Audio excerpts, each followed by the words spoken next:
इस वक्त की बड़ी खबर मुंबई से जुड़ी हुई। आपको बता दें कि धारावी में 11 नए मामलों की तस्दीक हुई है। पिछले 24 घंटों में 11 नए मामले धारावी से सामने आए हैं। धारावी में कोरोना के कुल 71 मरीज हैं। काफी अहम खबर मुंबई से।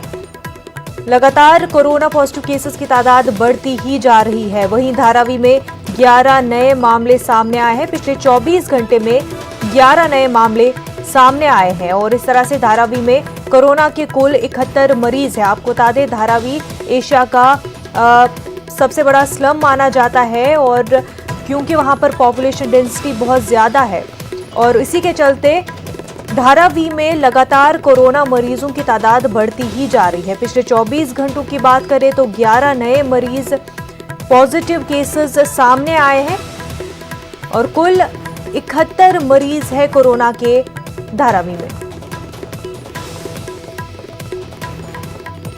महाराष्ट्र में बहुत ही तेजी से कोरोना पॉजिटिव केसेस की तादाद बढ़ती ही जा रही है।